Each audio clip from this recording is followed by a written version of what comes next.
दोस्तों जरा ठहरें। इस किस्त में आगे बढ़ने से पहले एक बात दिल से कहना चाहता हूँ। पाकिस्तान के कई इलाके इस वक्त सैलाब की तबाही सह रहे हैं। घरों की रोशनी बुझ गई है, बच्चे और बुजुर्ग खुले आसमान तले हैं। आइए दिल से उनके लिए दुआ करें कि अल्लाह उनकी मदद फरमाए, उनके जख्म भर दे, उनकी जिंदगियों को आसान कर दे और इस आजमाइश को हमारे सरों से टाल दे। अब आइए चलते हैं सलाहुद्दीन अय्यूबी की इस शानदार कहानी की तरफ। नाजरीन, किस्त का आगाज काहिरा से होता है, जहां जौहर शाहवार को दरबार में आकर कमांडर महमूद की फांसी की इत्तला देता है। ये सुनकर शाहवार खुश हो जाता है। दूसरी जानिब कमांडर महमूद की लाश को अमीर यारों की लेकर जा रहे होते हैं। जब वहां सलाहुद्दीन आ पहुंचते हैं और उन दोनों पर चिल्लाने लगते हैं कि वो कैसे एक शख्स को बगैर मुकदमा चलाए फांसी दे सकते हैं। यारुकी का कहना है कि दुश्मन को अपनी ताकत दिखाने का यही मौका था और अगर ऐसा ना किया जाता तो वजीर शहवार के हाथों उन सब की जान खतरे में पड़ जाती। सलाहुद्दीन उन्हें खबरदार करते हैं कि फितना खत्म नहीं हुआ, बल्कि फितने को हवा दे दी गई है। ये सब माइल्स की बीवी और जमशीद सुन रहे होते हैं।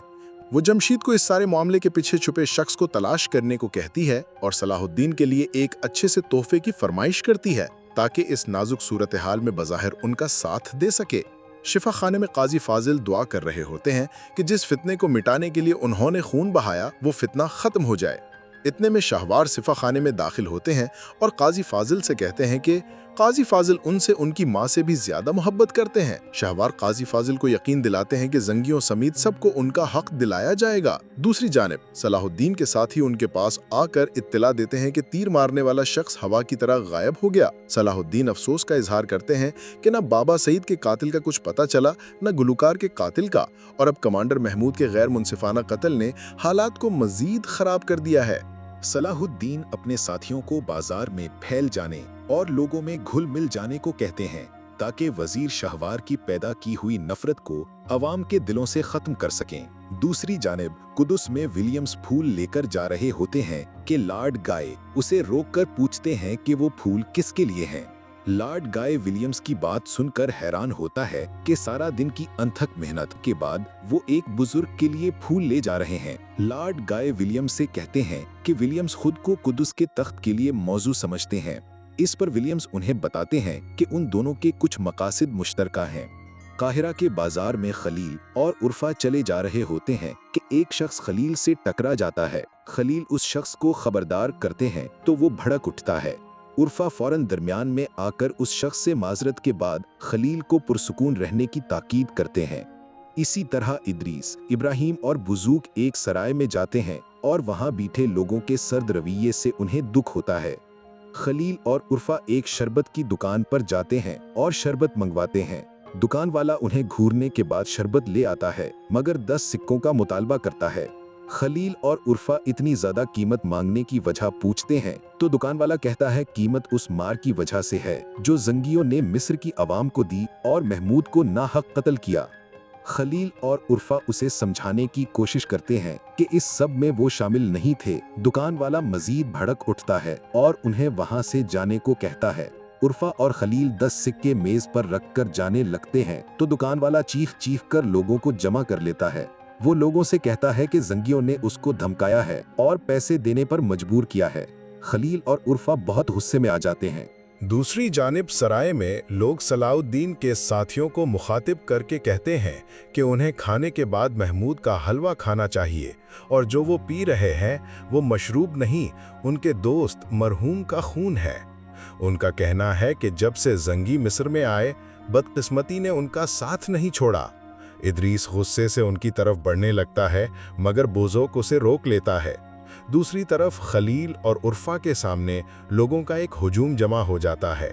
इस कदर बहतान सुनने के बाद खलील खुद पर काबू खो देता है और एक शख्स पर हाथ उठाने ही लगता है कि सलाहुद्दीन वहां पहुंच जाते हैं और उसका हाथ रोककर कहते हैं कि यहां आने का मकसद ये नहीं था जो वो कर रहा है। दूसरी जानिब कुद्स में शम्सा चलती जा रही होती है कि एक घर की दहलीज पर रुकती है। अंदर से विलियम्स निकलता है। शम्सा उससे पूछती है कि वो राहिबा इल्यूसिया का घर है या नहीं। विलियम्स उसे बताता है कि वो उसी का घर है मगर अब वो बहुत बूढ़ी हो गई हैं और बोलने के काबिल नहीं रही। शम्सा उसे बताती है कि वो बस उन्हें देखना चाहती है। दूसरी जानिब सबीला मार्ले से कह रही होती है कि जिस ताज को पहनने के लिए वो इतनी कुर्बानियां दे चुका है, अब भी उसका इंतखाब करे, ना कि अपने खानदान का। वो सबीला को तनबीह करता है कि कल रात के खाने पर वो ज़रूर शिरकत करे।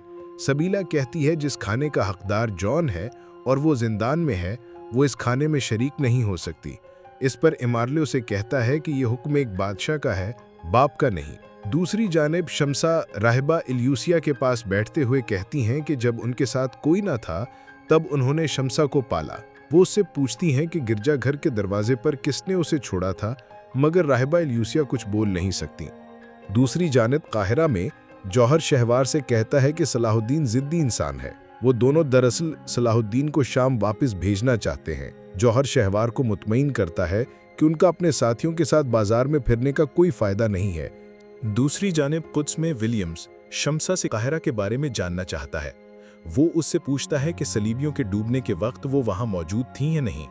शम्सा अफसोस से उसे बताती हैं कि वो वहीं मौजूद थीं। शम्सा विलियम से राहिबा अलूसिया के साथ रहने की इजाज़त मांगती हैं। विलियम्स उससे दोबारा मिलने के इरादे के साथ वहां से चला जाता है। विलियम्स के जाने के बाद शम्सा राहिबा अलूसिया से कहती हैं कि उसे उसकी मां की तलाश के लिए उनकी बहुत ज़रूरत है। दूसरी जानिब काहिरा में सलाहुद्दीन वो खंजर देख रहे होते हैं जो उन्होंने खरीदे थे, और वो उस शख्स को याद कर रहे होते हैं जिससे सलाहुद्दीन ने पूछा था कि वो ये खंजर कहाँ से लाता है। वो शख्स इस बात पर परेशान हुआ था। दूसरी जानिब माइल्स की बीवी सो रही होती है कि दरवाजे पर दस्तक होती है। दरवाज़ा खोलने पर जमशेद अंदर आता है और उसे खुशखबरी देता है कि इस सारी मनसूबाबंदी के पीछे जो शख्स है वो उसे जान गया है। सलाहुद्दीन अयूबी की मुकम्मल अक़साद देखने के लिए हलाल रिकैप्स को लाइक और सब्सक्राइब करना मत भूलें।